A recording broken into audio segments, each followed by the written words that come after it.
All right. Welcome back to the Malapert Smark Podcast, to our legions of followers, to the millions and millions of Malapert Smark listeners.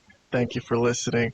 I got Vlad, the wrestling expert, and Robert, the Frozen Asian, here today. Both of them. Robert, you couldn't make it last week, but you're here today. Thank goodness. What's up? How you doing? Howdy. I'm good. Uncle Howdy. Uncle Howdy. Yes. Awful joke. That's the only time I'll say howdy today. Well, we'll see. I don't know. I might say it again.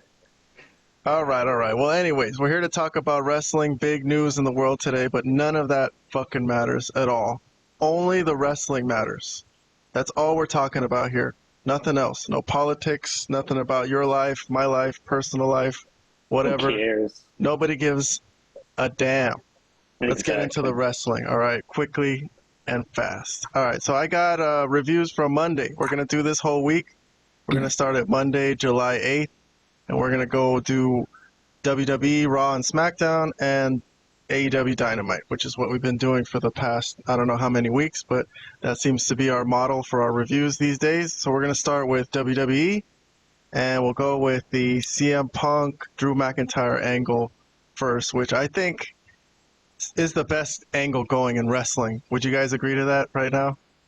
Can you believe that? Yes. Drew McIntyre and CM Punk. I never would have guessed a few years ago, or even a couple years ago before Punk even came back, or even when Punk was in AEW. I never would have imagined him in WWE and destroying it like this, but they're killing it. But anyways, this is a continuation of the CM Punk Drew McIntyre saga. Here's the opening of Raw. It's a great opening shot here.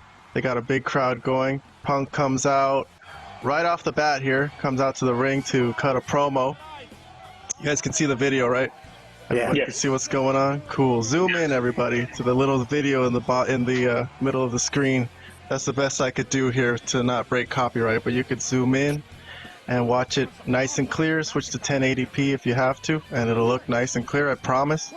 So Punk comes out, he's going to cut a promo. I'm going to summarize real quick what he talked about. He said basically that he wasn't afraid of Drew being there to attack him because he got suspended for social media posts and for these actions that they replayed here on the Money in the Bank post show, where Drew was seeing red and he attacked some referees, even elbowed Adam Pearce. I know where your family lives. That was great. And then Wade Barrett's getting in there to calm him down, which was also really good. Amazing emotions here from everybody. We didn't really review this at the time, but we'll watch it here just to. I'll give some dap to Wade Barrett, man. Let me pause it on Wade Barrett. The image of Wade Barrett I have here, man. I thought he really put that scene over amazingly. I gotta give a big ups to Wade Barrett for that angle. But anyways, back to the ring. CM Punk is in there. He's talking about how obviously all the things that Drew McIntyre has done to him, and he's saying that there's going to be consequences, and he's not going to let it go, and he will do whatever it takes to keep him from being champion. CM Punk is the consequences to all of your stupid actions. If I got a flight of glass. All right, so the basics of it for this one, for our Drew and Punk thing for today, is that he wants to get his hands on Drew, and he asks Adam Pearce to lift the suspension, and he thinks Adam Pearce is going to come out, but Seth Rollins comes out instead. All right, so before I move on to what happened between Seth and CM Punk, I guess we'll just get a review for our little angle that we got here today for Drew and CM Punk. No Drew today. He's suspended. So here, let me put it on a picture of Punk while we're talking about this. But yeah, so basically later on in the show, Adam Pearce talked to CM Punk, and he sent Punk home, and he said, let this all simmer down. Like, he wants to make the match. The match is going to happen, but they can't have Drew McIntyre going crazy, attacking everybody and stuff. So a little bit for Drew, and we're going to get Drew back next week, apparently, this Monday. So that's all we got this week. All right. Anybody have a review for this? I'll go with Robert first, just for the Drew and Punk stuff. I'm going to treat the Seth stuff as a completely separate angle. We'll do that next. Right. Once again, it's the summer of Punk. It's also the summer of Drew, too. The summer for both of them. But anyways, so this angle, this feud has been going on for several months now, right? If I'm not mistaken. Definitely. Usually when a feud goes on that long, it loses steam. I don't know. Within like a month or two. This one is still captivating. This is still very interesting to me, and possibly the best angle in all of wrestling. So I love it. I can't wait for their eventual showdown, and we'll see what happens. But so far, so good. 2 thumbs up then, right? Yes.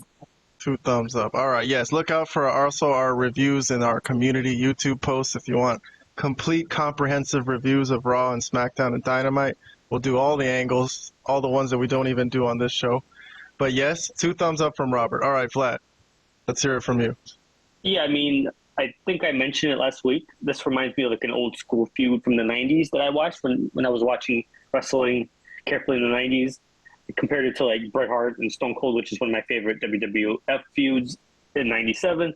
Also compared it to Macho Man DDP, which is one of my favorite WCW feuds. Also around that same time. This feels like an old school feud. It's been great. Lots of heat here. Haven't even had a match, but they've been screwing each other left and right, beating each other up, leaving each other laying, whatever have you. Yes. This has been phenomenal stuff, and it's very believable. Everybody's taking it very seriously. They're not treating it like some joke. This is a real hot, believable angle because maybe there's the reason that it is maybe there actually is some real life. I don't know. I don't know the history. I'm just saying maybe there's some real life tension between McIntyre and Punk, right? So I don't really know, but it sure feels pretty real to me, you know. Yeah. And so yeah. Well, So obviously two thumbs up, 2 big thumbs up. Yes, me as well. 2 thumbs up. But yes, same could be said for the CM Punk and Seth stuff in terms of realistic, because maybe it could be partly true. But yes, let's move on to Seth. So Seth comes in, and he was the quote-unquote collateral damage to Punk screwing Drew McIntyre because he was in that match and triple threat match. But yeah, so he comes in to address CM Punk. CM Punk was pretty disrespectful towards him and dismissive. Sat on the table, you know, in his disrespectful cross-legged manner, while Seth Rollins comes in. But Seth made some good points here to Punk, particularly about Punk saying that actions have consequences was his big quote for Drew McIntyre. But Seth was telling him that doesn't apply to him, apparently. And to Punk's surprise, Seth said that Punk got involved in his business, the world title business, and Punk responded to this by saying that no, he's describing a situation with Drew, you know, how Drew threatened his family, obviously, all this obvious stuff, and he says it didn't have anything to do with Seth, but he does apologize. He apologized to Seth. He says he sees what Seth is saying, but at the end of his apology, he said he can't be too sorry. So he kind of ruined his apology because he said, I can't be too sorry because it's you. So let me go through some of the things Seth said real quick before we get some thoughts about this angle today. So Seth called Punk the dumbest smart dude. I'm telling you, he made some good points here. So he's trying to make Punk understand here that the world doesn't revolve around him, which was a good line. Because CM Punk sort of does act like the world revolves around him. And Seth said that since Punk took the most important thing in the world away from him, the World Heavyweight title, and any chance to challenge for it again right now, and since Punk wants, quote-unquote, his pound of flesh from Drew so badly that he doesn't care about the collateral damage that is Seth, he says that he promises that when Punk is medically cleared, he's going to break his arm and put him back on a shelf immediately. So that was a pretty rocket scene, I thought. Anyways, I'll go first on this one. I'm giving this segment with Seth and Punk also another 2 thumbs up. Vlad, I think, had a slightly different review from the review I got from him through text message. Vlad, you want to talk about what you thought of this scene and your rating of it? Can you remind me, did I give it 1 thumb up? What did I say? You gave it a thumbs up. You said you wanted to give it 1.5 thumbs up, which I don't know what that means, man. Come on.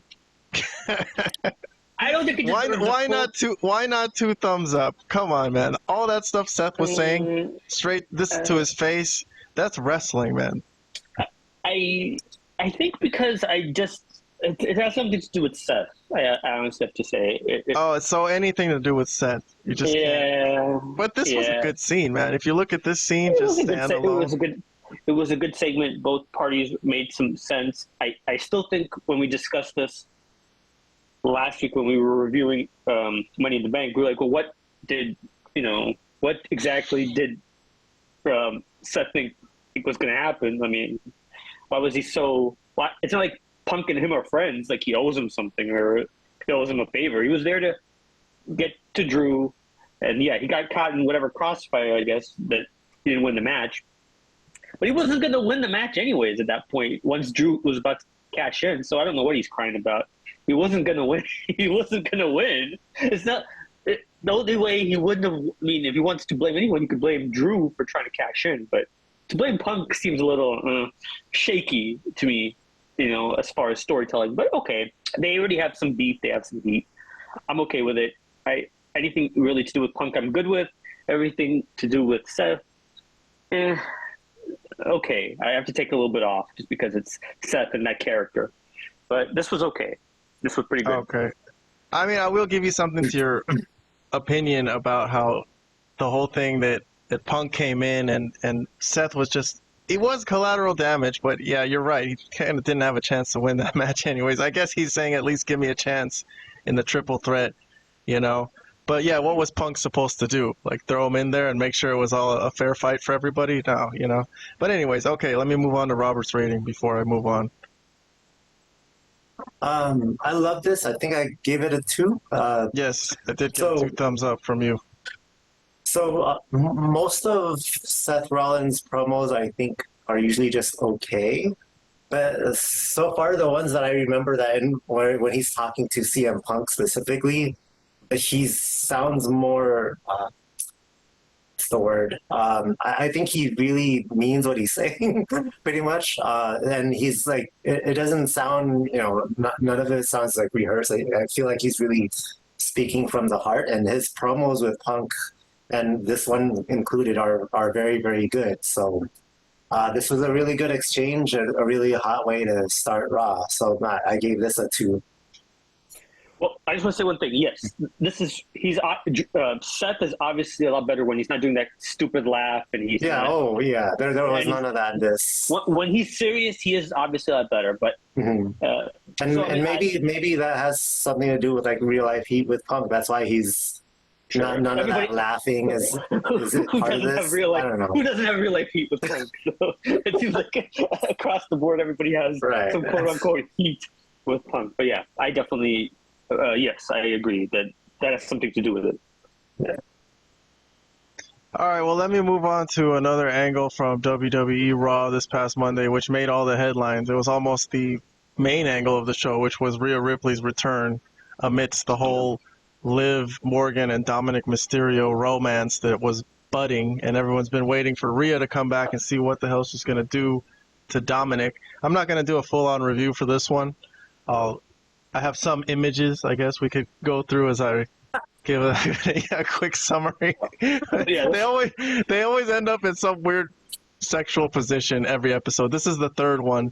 This was Liv stretching Dominik out in the back, and the Judgment Day members peeking in right at the wrong time.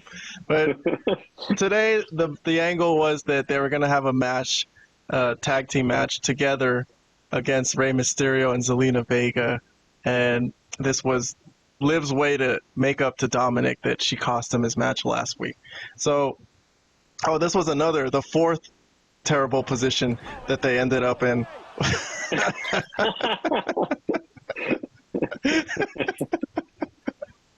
Oh, God. Anyways, but in this match, though, Liv Morgan does end up helping the team win, and Rey Mysterio was elated to finally get a victory against his father that he hates. But so it looked like they were about to make out at the end when Rhea Ripley's music hit, and Liv Morgan bails out, which was pretty funny. There it is again. And Rhea comes in, and she doesn't slap him, she doesn't hit him, but I guess what happens is Dominik tries to give her a hug like an idiot, and she just walks off angrily. So we do get an appearance from Rhea Ripley, just as Vlad called that he said it was kind of needed. Yep, much needed, yeah. Because the angle is kind of dragging. It's been good, but it's just kind of been repetitive every week. But, okay, let's get some thoughts then for tonight's angle. Rhea's back. Vlad, what do you think? What do you think of tonight's, tonight? Yeah. Well, I think it was very important for her to come back to the overall angle. It was, obviously she's one of the more legit stars that the company has, especially in the women's division. So I think it's very important for this specific angle that she's back and involved, because it was starting to drag a bit. Yes, I know we found some humor in it with all the weird stuff that was going on and those weird sexual positions and whatnot, and the Judgment Day in the back always peeking in the worst possible time, right? But at the end of the day, it was very important that Rhea comes back for this specific angle. So I think I gave it a 1, right? 1 thumb up. You gave it a thumbs up, yeah. Just a regular old thumbs up, which is a good rating. But nothing earth shattering.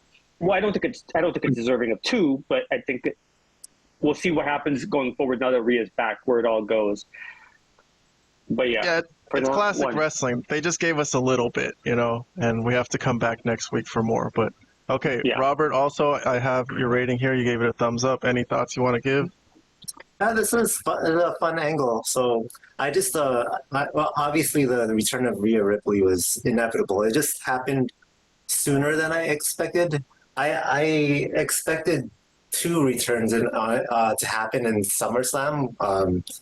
One of them being Rhea Ripley, the other being Roman Reigns. So those were the 2 big returns I was predicting to happen for that PLE. So for Rhea to show up now, that this just happened sooner than I expected, but it was still inevitable. But that's good. Like Vlad mentioned, this angle was, kind of losing its steam. We needed something to move it forward, and Rhea's early return made it happen. So I guess looks like the matchup is going to be Rhea versus Liv for SummerSlam then. It appears that's where it's headed. Yes. Yeah, but so far, this was pretty fun. I'll give that a 1. I will like to say, I think Carlito, for me, had the line of the night. When they were in the when they were in the back, right after Judgment Day caught Liv and Dominik, stretching. What was it that Damien said? You're supposed to break it off with her. It's not that hard. And then Carlito. Yeah. Actually, it looks like it is kind of. Hey, that's good wrestling innuendo. Yeah, that's good classic wrestling innuendo, man. Doesn't have to be too outright, but yes, we all know what's going on here. All right. Well, look, I want to move on from this Raw. I might come back to it if we have time at the end to discuss a couple more angles, but I'm going to jump to Wednesday Night Dynamite real quick. Let's jump to the other side, the dark side, to AEW. We have been debating whether we were going to continue watching AEW in recent times, but, All in London is coming back. They had a great Forbidden Door main event that brought the whole house down, and so we're going to keep rolling with it. And on this day, we have a crazy segment, I thought, of Will Ospreay basically coming to the ring and cutting a scathing, really, really nasty promo about MJF, and a totally babyface promo. I thought it was a great promo. I'll just jump in here before you guys and give it my rating. I thought this was really fantastic. I gave it 2 thumbs up for Will Ospreay say what you want about Will Ospreay and how he talks and his accent, but he like really just set it on the table. He came out and he said he's here to be the star of the show and he's here to clean up what, the mess that the past stars of the show have left behind, and that's MJF. And he's defending Daniel Garcia because he's his friend, I guess, and he's challenging him to basically get down. And MJF came up on the screen. He wasn't there. So I don't know if this was pre-recorded, but he was sitting somewhere fancy looking, drinking a glass of wine, sorry. And he challenged Ospreay to a match next week for the international title, which is pretty crazy. That's a nice, tasty matchup. But anyways, I'm giving this 2 thumbs up, man. I really like this. When I was listening to Ospreay's promo, I was like, whoa, what is going on? I can't believe this. I can't believe he's saying all this stuff. And where's MJF to respond? I liked it. Anyways, let's move on to Robert. Robert, what did you think of it? I liked it too. There was only one part of Ospreay's promo that made me say, like, what the heck? Well, it's towards the beginning of his promo when he said, when he was talking about MJF, when Daniel Garcia almost got to your level, then you started attacking him, or something like that. And I was, in my head, I was like, really? Almost on MJF's level? That never happened. Yeah, he said he was approaching MJF's level. Approaching MJF's level. I'm like, dude, come on. What? Yeah, that's not even remotely true. But the rest of everything else he said I thought was pretty cool. I think it was a good idea for. I don't know if the MJF part was pre-recorded or live, but I thought it was a good idea for them to not be in the ring and doing a promo battle because. MJF would have roasted him easily. So that was for me. That was smart. He did roast him pretty much already. He did tell him true. That he. But I think it would have been worse. He told him basically he's just a wind-up toy of the moment for these people who want to see him flip around and stuff, and he doesn't have to do all that to get over, which is a good point. But still, Will Ospreay, although he is like a high flyer, you might say. He's been working, and he is a star on this show right now. He's their biggest star. He's already set up to be the main event for their biggest show of the year. So I'm excited for this. I think this is good. I think this is the best thing they got going, obviously. So this is the best thing they can. I think this is their best possible matchup at this point. So anyways, all right, fine. Let me move on then. I'm going to move on to the other crazy thing that happened on the show, which was Mariah May turning on Toni Storm out of nowhere. But she was in the Owen Hart Cup final, and she rolls up Willow to win. And Toni Storm comes out to celebrate with her as normal. They've been together. Very, very, very friendly, if you know what I mean, Vlad. Very, very friendly for the past few weeks. They love each other, apparently. And I'll play this out right here. Let's just watch it straight and see how it happens. So they're running towards the Owen Hart Cup, and Mariah May grabs the belt. No one handed it to her, and she just clocks Toni Storm. It looked good, though. In terms of the work, this really looked good. And then she clocks Luther, for anyone listening, without video. And Luther took a bump off the ramp onto a table on the outside right, which I'm glad to see Luther get some run in a nice spot here in the main event. But violent looking attack. Toni Storm is bleeding profusely, and it's just a shocking scene. There's the bump. There's the Luther bump. Who did I start with last? Robert, did I start with you last? I want to go to Vlad first this time. Vlad, you texted me. You said you wanted to give some thoughts about this angle on today's show. So go ahead. You have the floor. Well, yeah, look, I just want to say that obviously I don't have a problem with an angle like this in most cases, like somebody turning on their mentor and whatnot. But this was literally came out of nowhere, dude. Like, literally last week they were making out, and this week, look what she's doing to her. How does that make any sense whatsoever booking wise? It makes zero sense. Zero. If she was gonna do it later on before their match at All In, okay. But to do it right away, basically she won the thing and she proceeds to beat the fuck out of her, man. And it made zero sense. Look at this.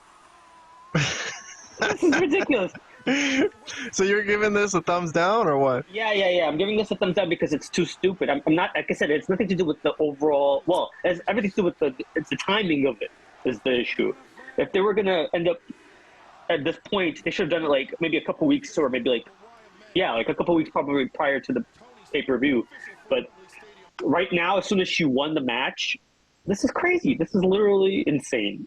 I can't say enough how much I hate what they did with the booking here because it just makes no sense. I'm sorry. You can't be kissing someone 1 week and then the next week just beating just total fuck out of them like this. It's insane. Well, okay. No. You know what? I agreed with you on my rating, Vlad. I also gave it a thumbs down. But to play devil's advocate, at least it wasn't surprising, right? I mean, at least it was surprising. Excuse me. At least okay. You can. Is there anything you could say to the fact that at least you didn't see it coming? No, because that doesn't mean that it's good booking. That just means that like you could say a lot of stuff that Vince Russo did was surprising. That doesn't mean that any of it was actually good or it made any sense at all. This is kind of on par with that. Like it just made no sense. It literally made no sense. I'm sorry. I mean, if they waited a bit, maybe if they waited a couple of weeks, maybe like even to see the pay-per-views August. Yeah, they could have waited. There's no rush to do this. I'm not sure why they did it right away. They could have gotten to this point a little bit later where she beats her up like this. I don't know why they did it right as soon as she won. You know? Okay, that's my own thing. So no, just because it's a surprise does not mean that it's good. So yeah. Okay, well, let's go to the other side of the coin. Robert actually enjoyed this. He gave it a thumbs up. So let's hear his thoughts. Okay, so I have some pros and maybe one con, but I'll start with the pros. I want to start off first by saying, if you remember a few months ago, I made a prediction that Mariah May would be the one to eventually take the belt off of Toni Storm. Because for me personally, the story writes itself. You know, the mentor, the student surpassing the mentor. So that pretty much wrote itself, in my opinion. So I figured it should be Mariah May if anyone's going to take the belt off of Toni. So to me, it wasn't a surprise. Here's the thing. Usually, before I go on, I think this is probably the first time I saw a heel turn that involved an attack using heels. Just saying. That was awesome. But okay, so all right. Usually, all right, almost every time there's a heel turn, even if there were no hints in the angle that it was going to happen, usually like I can see it coming like at least 5 seconds before the actual turn happens. That's true. You see, right? So for example, like when a match ends, usually the camera turns towards the commentators, or it cuts to a backstage segment or whatever. But if the camera just stays on the ring as opposed to cutting to the commentator or a backstage segment, you kind of get an idea. Okay, something's about to go down. And then you could also kind of tell by the body language from the person that's about to turn, that person's going to do something. So in my head, I kind of have this countdown in my head. All right, this person's going to turn in like 5, 4, 3, 2. There it is. It happened. Even if there was nothing in the angle that hinted towards it. This was different because there was nothing hinting. I couldn't see it being telegraphed like I usually see for other heel turns. So that was the surprise for me, was how it was executed. This was executed differently than most heel turns. I will agree with that. It was so so I don't have the problem with the turn, and it wasn't really a surprise to me. The surprise was the execution of it. So now I only have one con, okay? Because I remember I predicted months ago that it would be Mariah May that takes the title off of Toni. If if that was the plan all along, that Mariah May would be the one, right? They should have built her up to be really, really legit, like the legit wrestler that's capable of being the champ and taking the title away from Toni, right? They should have made her look really, really strong these past few months. There was one match not too long ago, I want to say maybe like a month ago, where she went one-on-one with Rhea, and she lost pretty clean and without much shenanigans from Rhea's part. So it didn't make her look good. So I kind of doubted my prediction after seeing that. Like I was for sure thinking, oh, it's going to be Mariah. Mariah is going to be the one taking it off of Toni. But then she looked really weak in that match, losing pretty cleanly to Rhea. So I don't know why they booked that. I don't understand that booking decision, because they should have just made her look strong throughout the past few months. So that was the only hiccup. I would say that the one con is that they didn't make her really look that good, like a legit title contender. But that was it. Right. But I think I gave this one thumbs up. You gave it a thumbs up. Yes, you gave it a thumbs up. All right. So Vlad likes those little segments sometimes in wrestling where there's at least like a little eye wink or something, or you know, something, a close up to a side eye, you know, something that just shows that. She was complete. They were completely super friends with no hint of anything. So yes, it was a little weird, but okay. All right, I want to move on from that one though, guys. Unless you guys have something you really want to add, I got another angle I want to get to here from SmackDown. Let's jump back to WWE, and let's go to Friday night, July 12th, which was last night as we're recording. So this was the WWE Tag Team title match that just ended between Theory and Waller, who had just lost to DIY.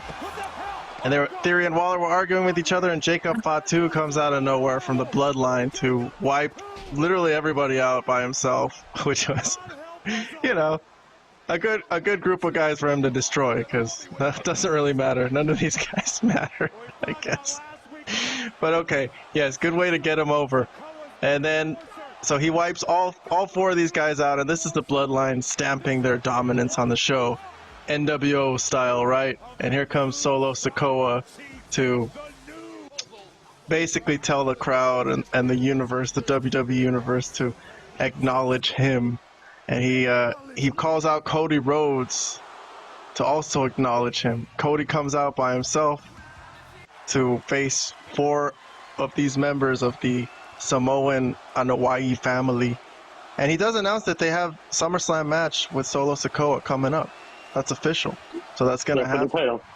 But he does want to fight tonight, and I guess Randy Orton said he'd have Cody's back, but he's not here right now. Comes in a bit, but in the beginning here, it's gonna be a 1-on-4 fight, and I guess KO's not there. I guess KO. I don't know if they mentioned something about him, but they did. He has that thing with his family member or something in real life. Okay, exactly. That's fine. So Cody can't handle all four of these guys on his own. He got Solo in the crossroads, but Randy Orton had to come out and help him. But Randy does kind of clear house a little bit. But there's a second where Cody here. He's checking on Cody, and he's gonna get attacked too, and this is going to be a night where the Bloodline reigns supreme and basically destroy these two guys and make them look horrible. And Jacob Fatu got a big feature role here on camera, which I know, Vlad, you messaged me telling me that you're really impressed with him so far. But absolutely, here's a powerbomb of Randy Orton through the table, and the Bloodline reigns supreme. And you know what? Let me just say one comment before I pass it off to you guys.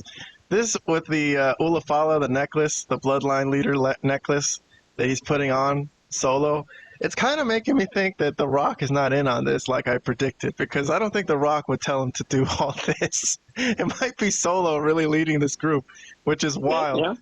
But anyways, let me go to Robert's review first. Robert, you got a review for this Bloodline angle to end SmackDown here?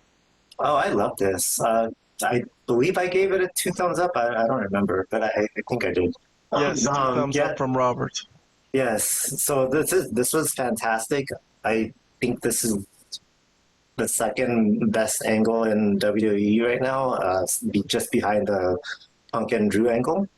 The Bloodline they look like a legit threat, and especially they already looked pretty legit even before the addition of Jacob Fatu, but with Jacob Fatu a part of the mix, his presence just takes it to another level. Man, he looks like a beast. Oh man, so yeah, this is really good. And as far as your opinion about the Rock not being involved, I don't know, Cam. I had to disagree. I feel like at some point it's gonna be revealed that The Rock has something to do with this, because I feel like WWE is still gonna try to go through with the eventual Rock versus Roman match. So why not use this angle to set up that feud, right? So I think there's gonna be some involvement with The Rock at some point, and that's going to cause him and Roman Reigns to butt heads. But yeah, this was two thumbs up for me. It could be. Yeah. No, I'm just saying I had that thought heavily at first. Now it's kind of waning for me. Who knows if The Rock will even come back, man? But okay. I mean, I assume he's gonna come back. Okay, fine. But all right, Vlad, let me jump to you. You go next. Yeah. No, I mean, this is obviously a two thumbs up angle, but what really made it for me is definitely Jacob Fatu. I mean, this guy came in, and the stuff that he was doing when he was cleaning house and beating up those four guys, man, he moves so well for a big guy. The stuff that he's able to do, I mean, talk about getting a guy over. This is how you do it. I mean, a guy that just a couple of weeks ago, nobody that watches WWE TVs, really knew anything about. They didn't know anything about this guy, and all of a sudden he comes in and he just looks amazing from the word go. And here he was just phenomenal. The stuff that he's able to do, the way he's able to just move so quick for a big guy. I mean, so impressive, so amazing. Love everything about it. Otherwise, this was a typical Bloodline beatdown. They've beaten, there's been plenty the last couple of years when Roman was the leader and now with Solo. So not much new there, but what really made it for me is Jacob Fatu. This was the angle itself is a two, but what made this night, because SmackDown was kind of weak this past. But I don't think a lot happened. I thought it was kind of a boring show. But the last 15 minutes was so good, so good. I was like, oh, finally something happened on the show, because I was like starting to think this might be one of the worst SmackDowns in a while, but this saved it. This was a great segment, great angle, and much props to Jacob Fatu, who I've heard a lot about, and I've been waiting to see him on. I would have even taken him on AEW, if, just so I could see him on a week-to-week basis. But I'm glad, obviously, that he's in WWE, because he's being put in a top angle right away, working with top guys. Perfection. Yes, and in addition to Jacob Fatu's look, dude, I love Solo's look. Every time Solo comes out and stares into the camera in his ring walk entrance, I am loving Solo. Oh, sorry. I wanted to say something. What do you think about those video package promos that they do with him and the Bloodline kind of backstage? But it's obviously everything is black, right? And he's talking as the leader, as he's kind of sitting in the front at the head of the table, if you will, right? Yeah. And he did say that the Bloodline lost all the titles that they had because Roman went soft, and he was here. He's here to build a new family, and that he wants everyone to acknowledge him. Yeah, I did see that pre-tape package. I thought it was a good pre-tape. Yeah, very good. I don't mind it, and I think. I know. Okay, so. Oh, yeah, sorry, I'll let you go. No, sorry. No, I just wanted to accentuate that I freaking love Solo, man. But go ahead. Yeah, he's been doing really well. Yeah, I think there was some question if he could fill that void if Roman was to go on hiatus. But he's done such a great job in this role, man. You got to give props to all these guys that they've really filled in and have really done a great job. And they've made people want Roman to come back as soon as possible. Roman, who was pretty much the top heel in the company the last 3 years, is getting cheered without even being on the show. It's thing writes itself. It's amazing. The booking here is pretty much flawless. Like, you can't do it any better than this. So let me ask you guys this, because I did mention that I'm predicting a Roman Reigns return in SummerSlam. Do you guys think that'll happen too? No, I don't feel it. Well, I don't know. I honestly thought he was going to come back at Money in the Bank, even because after Paul got beat up. But now I don't know. I mean, SummerSlam makes sense too, but I don't know. I mean, they're waiting for something. I don't know what they're waiting for. It could be SummerSlam. He could try to interfere in that Cody solo match. I don't know. Well, okay, maybe that Money in the Bank return could have made sense too, but I think he was too busy with the funeral service for his father. Right. The timing was really bad for Money in the Bank, I think. So I feel like SummerSlam is the perfect time for his return, personally. I agree. It is a big show, right? So I agree. That's one of their top PLs. He's going to come in to help Cody? Like, after all he's been through with Cody? I don't know. Not necessarily help, but I could see him come in post-match. No matter what happens, I could see him come in. Okay. Yeah. How about this group right here, though, man? Is this group more menacing than the original Bloodline with Roman and the Usos? With Jacob Fatu, yes. And the infamous Tongaloa and Tama Tonga. Yeah, they look pretty badass. All right, well, look. yeah. Sorry, go ahead. Yeah. No, I was just going to move on, but go ahead. Give your final thought about it. I was just going to say, I think somebody else mentioned this part, that Paul Heyman was the guy that, was in ECW where everybody was like insane and crazy, but even he was afraid of these four guys. He couldn't control these four guys. So, yes, they're more menacing than the original Bloodline. All right, look, so those are all the angles that I want to go through in depth. So I want to keep the show under an hour today, so we got like about 15 minutes. Let's speed through as many angles as we can. Let's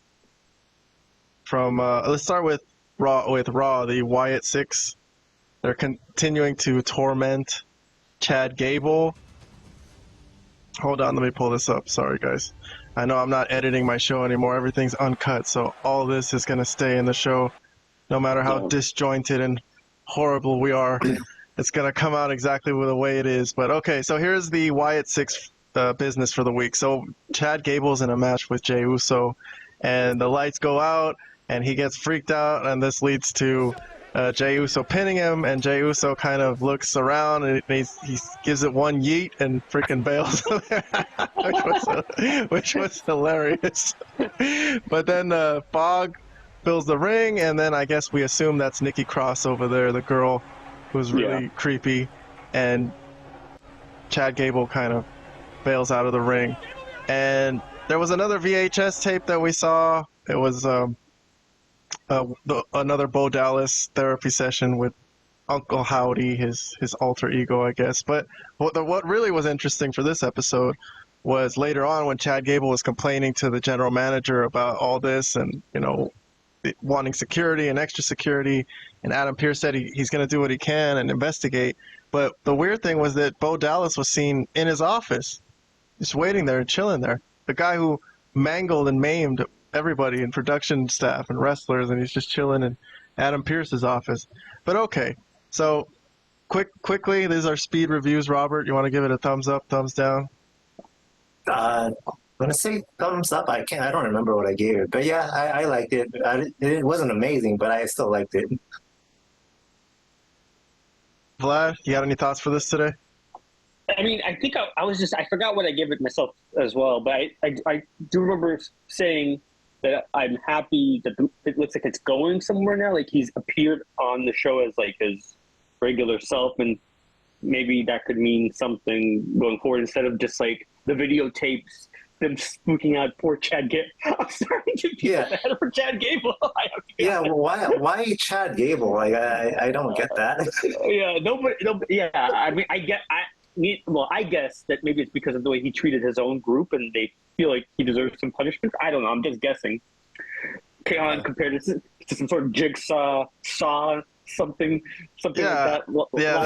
That's the best guess I got so far for what we got, but I don't really know. We don't really know, but I'm just happy that that it wasn't just that, and they threw this thing in as well, because that could, I don't know what it really means, but at least it looks like it could move something forward instead of just the same thing over and over again with the videotape and the Chad Gable segment and what have you. I mean, eventually that's also going to get old. So he's going to have to be in character on the show instead of just doing these video packages, is my point. So I'm happy with that.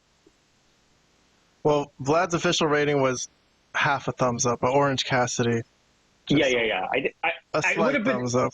It would have been 0 if it wasn't for this. I think this actually made me think like, okay, well, let's see what happens, type of thing. Yes, and Robert did give it a thumbs up. I also gave it a half a thumbs up. I like the spooky stuff, you know. I don't know if Vlad's kind of not into that, but I like the effects.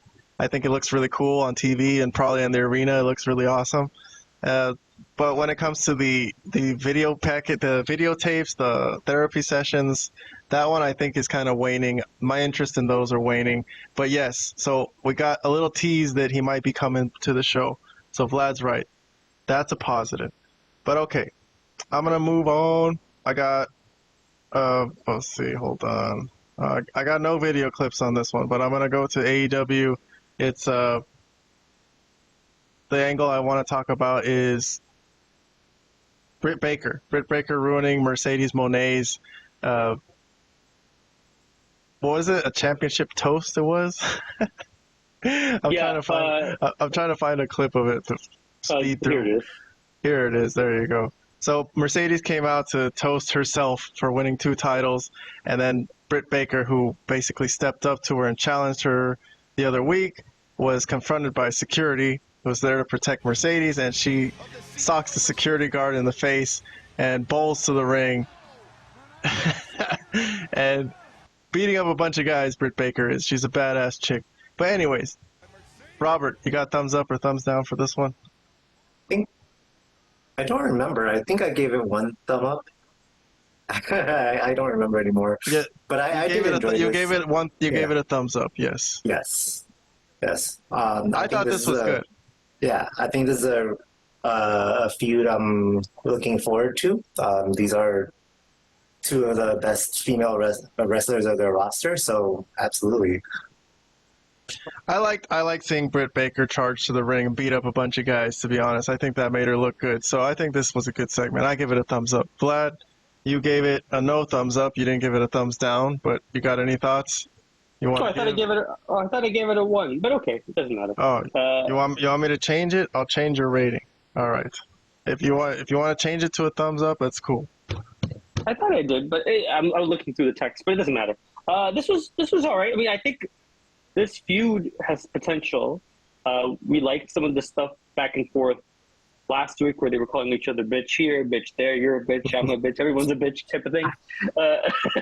So we liked that last week, and I think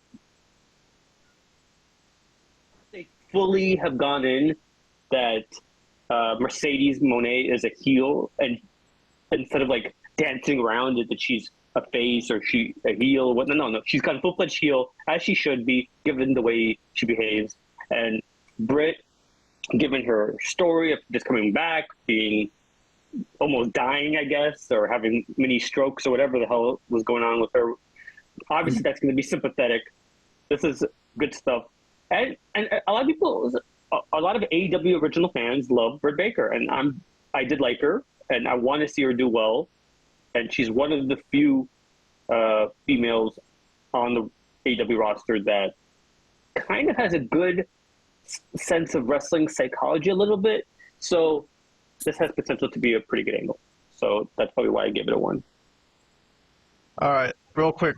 Let me jump to Bron Breakker and Sami Zayn. Let's get some quick thoughts about this one. So Sami Zayn was out there after beating Bron Breakker clean at Money in the Bank, and then Bron Breakker came out to address him and really didn't have anything to say, but just speared him, I guess, to try to start some stuff, start some shit, AJ Styles style, you know. I guess that's all he could do. Anyways, I got 2 thumbs up from you guys on this. I gave it a thumbs down because I'm not too happy with this angle overall. I'm seeing this thing lately with NXT guys who come in who just aren't getting wins. They're just getting losses, and then they just have afterbirths to try to give them some kind of, something. I don't know what it gives them really, but I don't think it's good. But you guys gave it good ratings, so if anyone wants to give thoughts about this, go ahead. You want to go first? Go. Yeah, I'll go first. Well, yeah, obviously I questioned the booking, but I wanted to take some faith in Triple H and the WWE booking team that they have an idea of what they're doing here. This was a great angle, but obviously, if they were gonna, I think that later he has the thing with Ilya, right, and there was like a DQ finish, right, where he throws the chair at him. Yeah. The conclusion to today's angle was that Ilya comes out to defend Sami Zayn. They have a match between Bron, and then that ends in a DQ, and Bron Breakker throws a chair at him. What is that supposed to do for Bron Breakker? That he's getting disqualified? Well, I'm okay with that. I just think that if they were going to do something like that, they could have done that and not just beaten Bron pretty much clean at the PLE at Money in the Bank. I'm going to say that I want to have some faith before I rush to judgment. Yes, I did not agree with the booking, but I want to see what they do going forward, because you would think they have a plan for this guy. As I see it, he's going to be the next big thing for the company, and I think they see that as well. So I don't think they're going to just bury this guy. That would make no sense. Especially after the way he came in and the hot, beating everybody up on Raw and everybody just being into this guy. I don't see that happening. So they're not just going to drop the ball on him so quickly. I just don't see it. So it's a wait-and-see approach, and that's why I gave this. I think I gave the segment a 1. You gave this a thumbs up. Both of you guys gave this a thumbs up. I like Bron Breakker's performance, but I'm just unhappy with the overall storyline, personally. Me too, but I want to see where it goes, is the bottom line there. All right. Let me move on. I got 9 minutes here. I want to squeeze in a couple of angles. I want to move on to, what is the next one? Oh. How about let's do AEW, back to AEW. Let's go Swerve Strickland today. He cut a promo after Bryan Danielson won the Owen Hart Cup, and he addressed Bryan Danielson. He addressed the Elite, basically said he's going to join Team Elite for the Blood and Guts match and represent AEW as the champion. I gave this a thumbs down. I was the only one out of both of you guys. I think Robert gave it a thumbs up. I'm not sure what Vlad rating was. I'll look that up right now. Please do. Vlad gave it a half a thumb. Orange Cassidy thumbs up. Okay, a little. He liked it a little bit. I didn't like it. I don't know, man. I'm not feeling Swerve as the champion. I don't like his promos. I don't think he's that exciting when he speaks. I'm not really interested in him. I was more interested in Will Ospreay talking about MJF, really. This one, I'm not really feeling at all. I didn't get anything out of this. But if you guys want to give any thoughts about Swerve's promo here, here's your chance. Yeah, Robert, go ahead. I don't know. I feel differently about Swerve. I think he's pretty good. I mean, he's not the greatest on the mic, but he's decent. I don't have a problem with his promos at all. I don't know. I just don't think he's that charismatic, man, as a speaker. Really? He has a great look. He looks really good. His work in the ring is really good for what wrestling is today. He could do the best modern style match out of anybody. He's as good as anybody. But I don't know, man. I'm just not getting anything out of his promos. I'm not really feeling anything. That's all I'm saying. I guess I probably have a different perspective, at least when it comes to his charisma. I think he's pretty charismatic, actually, and I love his ring work as well. So I'm excited for this matchup between him and Danielson. So that being said, I don't remember what was actually said in their exchange. I completely. Well, they didn't have an exchange. It was just a Swerve promo, basically. Okay, it was a third promo. Okay, I don't remember too much about what he said, but I remember I didn't dislike it. I thought it was. Whatever it was he said, it wasn't bad. All right. Vlad, do you have any thoughts about this? Yeah, the only thing I have to add to this is I totally forgot that there's actually a point to this Owen Hart Cup thing. I have to be honest. And when they said that, now Bryan Danielson's going to fight Swerve at All Into the title, I was like, I did a double take. I was like, huh? Oh my God. That's not that good, actually. That's not really great booking. I don't think this is, I don't know. Given Bryan Danielson's run lately, all of a sudden that he should. Well, he hasn't been pushed very strong. Put it that way. His booking hasn't exactly been great. His last full year of active wrestling has not. It's been probably one of the worst of his whole career, as far as I'm concerned.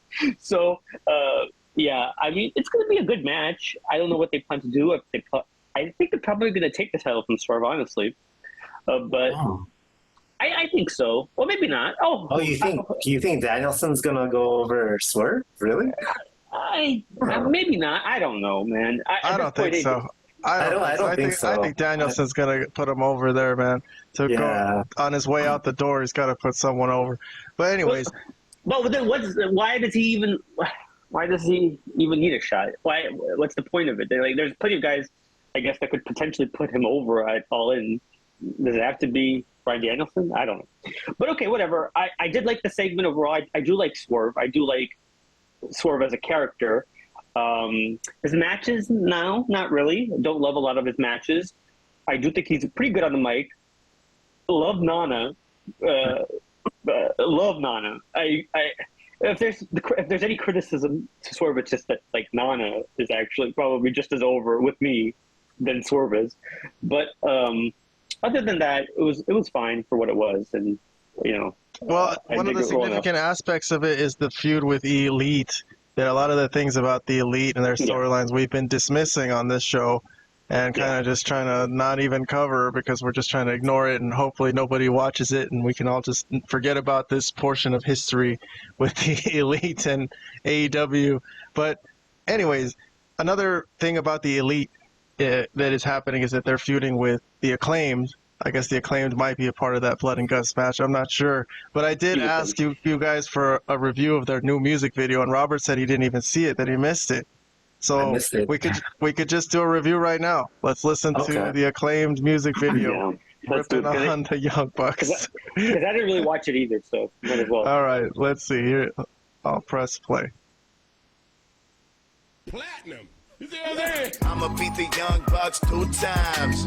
Tag champs going on 2 times. Young Bucks just a couple 2 times. I'ma push him back like a hairline. Oh snap. I'ma turn a man to a headline. I'ma turn a couple fake boys to a true crime. Splatter on the mat, hang them up in the Guggenheim. I am so artsy, they can't even draw a dime. Hit them with the mic drop. Brown boys, white hot, black. Man, I haven't heard one good line yet, but let's move on. Let's hear the rest of it. Guys all up on your face, that's a bright spot. You some little guys, I'ma hit you with the kibosh. Crime scene, looking photogenic like Chris Bosh. Can you walk a mile in my pad, you in sneakers? Fake news in the dirt sheets, who the leakers? Young Bucks talk a big game, can't answer the question. Matthew and Nicholas, the cancer of wrestling. Knocking on my office door, you could get the yapping. History repeats itself and we can see what happens. I'ma wipe your nose, someone give me a napkin. And we beat them last month, now we need a reenactment. I'ma beat the Young Bucks 2 times. Tag champs going on 2 times. Young Bucks just a couple 2 times. I'ma push them back like a hairline. Oh snap. Once upon a time, all of us are unsigned. Struggling to make it, put it all on the line. Y'all had a chance to improve on the game. Had to go away when you found out you couldn't hang. When you first started, thought that it was all great. Now you went and turned to the things that you hate. Wearing cheap suits, wanna flash your control. You ain't for the boys, you ain't passing the code. Rainmaker only came here for the money. Bringing Jack Perry, are you trying to be funny? And you got a job for your family and boys. But what about your friends that are still unemployed? You don't really talk about them, but we does. Pump up your kicks, walk back to Reseda. What the hell? They're pissing on them in the music video. Years now Acclaim got the torch. What the fuck was that? Dude, I'm gonna change my rating, Vlad, from a indifferent to a thumbs down. I'm sorry. I'm gonna go edit my YouTube post. I didn't watch it, but... Good God. Oh my God. Okay. That was worse than I remember it. I think that was the worst acclaimed rap song I've ever heard. Well, look, Kendrick Lamar, they are not. But this was not... They had a couple of decent lines in there, you know. But yes, for the most part, it was pretty cringy. And then how about the reenactment with the Young Bucks guys that they found and they're peeing on them? that was not good, obviously. All right, Robert, can we get a rating from you? Because I need to put this on my YouTube community I'm gonna give post. this a 0. I'll just give it a 0. Yeah. No thumbs up, no thumbs down. I'll say this. I like the claim, and I think Max Caster is cool, but I feel like I could have written a better rap song than that. I think so too, man. To be honest, I don't know. That was so long. Robert's written better stuff, and just like in the time we do the show sometimes, than what the claim did here on live TV. Well, not live TV, but on TV at the very least. And that was so long. How did you miss that, Robert? You must have been like in the... I don't know. I must have stepped out for a couple minutes or something. I don't know what happened, but I didn't watch not even a second of that. So, yeah, I'm not sure how I missed it. All right, guys, we just hit an hour, so that's good. But how about one last thing? How about the Jericho thing where he drove Samoa Joe through the wall? Oh boy! Sorry, I got drowned out by the audio there. But so Jericho drives Samoa Joe through some wall that they made. I guess it looks like a little makeshift wall. He's on a forklift. But Vlad said it looked like a fake-looking wall. Well, you see, coaches.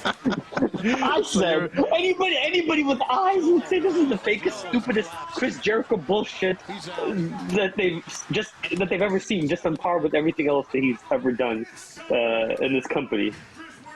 But yeah, I've said I'm the only one that has eyes. It looks totally fake. It looks stupid. And Colt Cabanas, they're great. Another fucking loser. All right, anyways. Sorry. Thumbs down from Vlad. Yeah. Robert gave this 2 thumbs down. I only gave one? Yeah. Wow. I only gave one. Wow. Sometimes they happen. Well, anyways, all right. Let's not spend too much time on Chris Jericho. That's all I got for this week. Unless you guys have anything you want to add, we should wrap it up. What do you think? Yeah, I didn't get a chance to comment on that. I wanted to comment on is when you were talking about the MJF Will Ospreay thing. I didn't get a chance to comment on that one, which I still think I really wanted to say. I'll be real quick because I know we're pressed for time and you got to go. I think it is going to be it is the only money feud that they have left. I am not enthralled that much with Ospreay as you two guys are. I don't like his wrestling style, as I've said before. I think a lot of it is what's wrong with wrestling today. But it is going to be the only money feud left. And, him comparing Daniel Garcia to MJF was, I don't know, like comparing some jobber to Bret Hart or comparing, I don't even know, man. Give me some, you guys could give me some bad wrestler from the 90s and comparing him to Shawn Michaels or something like that. Something insane. Okay, like one of the headbangers being compared to Steve Austin. It's insane. It's tough, man. They're getting instruction from Tony Khan to put Daniel Garcia over. They got to try. But, all in all, it is still MJF. It's still Will Ospreay. If you could just ignore the Daniel Garcia stuff. No, I'm ignoring. Okay. I am ignoring that. I am totally ignoring that because I think it's kind of a non-issue, to be honest, because it's going to be MJF and Ospreay, at All In, which is the big money thing that they have left to do. So I am curious what happens there. I'm curious what kind of match they're going to have because, as I said, MJF kind of wrestles a more traditional wrestling style that I like, and Ospreay does not. So what's going to happen there in the match? Who's going to be able to do what? Is going to be interesting to see. And who goes over, obviously, is also a question, I think. But overall, happy with it. Didn't like the thing from last or on Dynamite because MJF wasn't even there, and it didn't really. And I don't really understand half the stuff that Ospreay's saying anyway. So I know he was saying something bad stuff about MJF, but none of it really made any sense. Like MJF was the problem in AEW previously, and he's here to take over and make it better now. Now when they're in the worst they've ever been. Hello, am I missing something? What are you even talking about, bruv? What are you saying? But anyways, that was my only thing. Yeah, I'll leave it at that. So I don't want to waste any more time. All right, well that's cool. It was a nice little week of wrestling. Had some headlines, but let's wrap it up and let's move on to next week. I want to remind the audience that they should subscribe because if you subscribe to our YouTube page, there will be an automatic place in heaven waiting for you, just for you. All right. With like 800 virgins and whatnot. Yeah, totally. You promised that as well? Great. I got you. All right. So just hit subscribe and I'll put in a good Let me word. subscribe right now. Am I subscribed? I better be subscribed because if this is a guarantee. He's giving his personal Kahan guarantee. All right. Also, look, we are the most comprehensive wrestling review podcast for Raw, SmackDown, and Dynamite. We review every single angle. If not on this show, check out our community posts on YouTube, and you can look at literally every single show, Raw, SmackDown, all the angles listed, and our reviews from me, Vlad, and Robert. Thumbs up, thumbs down, 2 thumbs up, 2 thumbs down, whatever. Some comments and stuff. If you're bored, you could go through that and read that. And follow us on social media as well, on TikTok and on Twitter. Some of our videos get taken down off of YouTube and they stay on TikTok. Sometimes it's the other way around. Wow. It's weird. Sometimes it gets taken off of TikTok and it stays on YouTube. So I don't know. If you just subscribe to both. And then on Instagram, we got pictures, and on X or Twitter, I got posts that I repost stuff that I think is interesting from wrestling. So follow us on there too. And I want to thank my 2 guests for being on today. Without you guys, I am nothing. Literally. Thank you. You guys make this show what it is. Thank you so much for your time. And it's been fun, and I've been having a good time with the wrestling recently. I think it's been strong. It's been good, and I'm looking forward to next week. All right, guys. So that'll be it. Thank you for being on, and we'll see you next week. See ya.